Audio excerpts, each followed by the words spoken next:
So we were running at 1.8 degrees subcooling.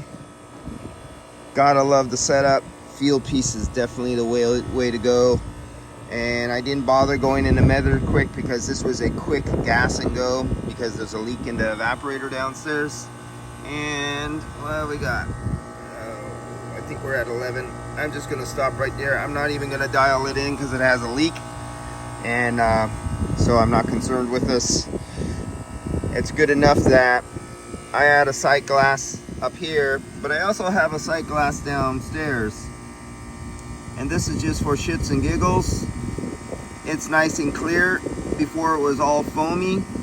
And what clued me in, I was at the downstairs unit checking it, and I see it was all filled with foam. And of course, this one was all filled with foam. And I go, hey, there's an issue here. And sure enough, pretty obvious. I think I turned the video in of the leaking evaporator. And now I'm just doing a gas and go. Once they take down the room, I'll do the evaporator, but right now I don't want them feeding gas to the expansion valve, and I need them to finish this run. They finish this run with no problems. They make money. They can afford to pay me to do their evaporator coil, and they're not hurting. Keep my customer out of being in a hurting financial situation. Take care of them. All right, I'll see you guys.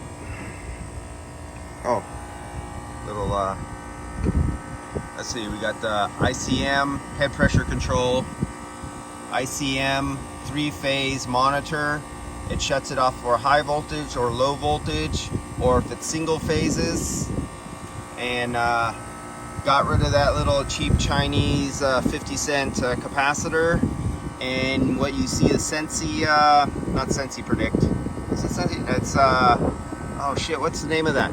Yeah, I think it's the thermostat from Emerson. I think it's Sensi something. And got that in there with the Wi-Fi web monitoring. If it senses problem, it senses a trouble code out to your email. And so a little redundancy on protection I added here for the customer. So try to save this unit. All right, see you guys.